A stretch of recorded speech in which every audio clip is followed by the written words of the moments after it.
Video 2 de capacidad de producción.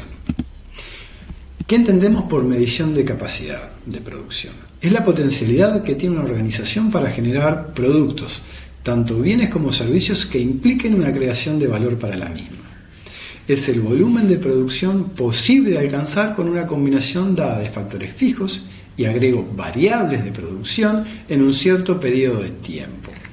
De dicha combinación de factores productivos, tanto fijo de capacidad, fijo operativos, recursos humanos, por ejemplo, y calidad de las materias primas, es que vamos a estar determinando la función de producción, que es un concepto vinculado a la perspectiva microeconómica. Dicha función de producción, que es la combinación más eficiente de los diferentes usos de los recursos disponibles por la empresa, va a estar determinando la capacidad de producción dada para un cierto periodo de tiempo.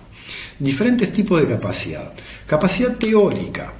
La capacidad teórica es aquella capacidad que podría alcanzar la empresa en condiciones de máxima eficiencia sin paros por mantenimientos, correctivos preventivos o configuraciones de las máquinas y equipos, pero no es alcanzable en la realidad. Por lo tanto, esa capacidad teórica se tiene que adecuar a dichos paros y condiciones normales de uso, por lo cual vamos a definir la capacidad práctica máxima. Es aquella capacidad teórica adecuada a la realidad de trabajo de la empresa en condiciones de máxima eficiencia posible, considerando los paros normales por calibración de las máquinas, mantenimientos preventivos y correctivos, etc.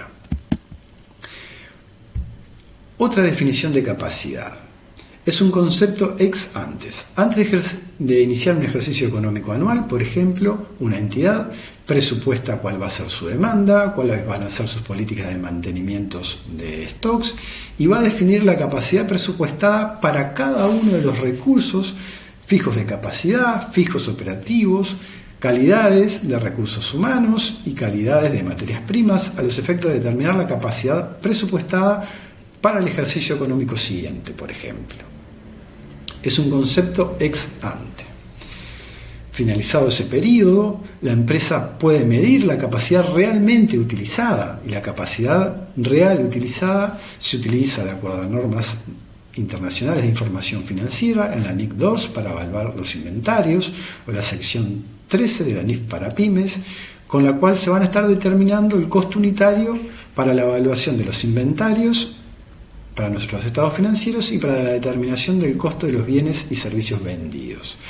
Cuando esa capacidad real dista mucho de lo que definimos como capacidad normal, que nos dice la norma, que es la capacidad que ha trabajado en los últimos periodos o los últimos ejercicios económicos la entidad, o sea, en 3 o 4 ejercicios, los costos se deberían determinar por la capacidad normal para los factores de comportamiento fijo.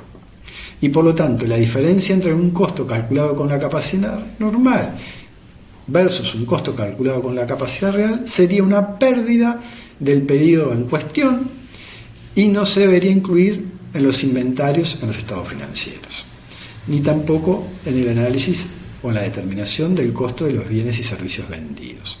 Había de ejemplo, si en el año 2020 a una empresa le cae mucho el nivel de actividad por la crisis del COVID-19, los costos unitarios de sus inventarios, para luego determinar el costo de los bienes y servicios vendidos, se debería determinar utilizando la capacidad normal.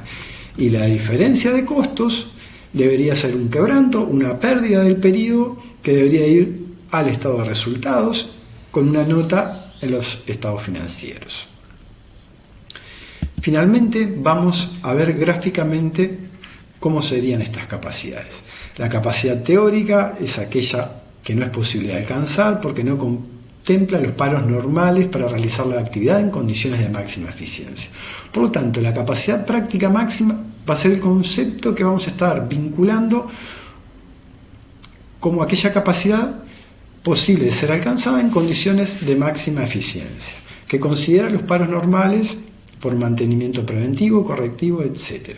Luego, al inicio del ejercicio, ex ante se determina la capacidad presupuestada del uso de los recursos fijos de capacidad, operativos y recursos variables también. Y finalmente, cuando termine el periodo económico, podemos medir esa capacidad realmente utilizada, hallando la capacidad real. Luego vamos a retomar esto en el próximo video.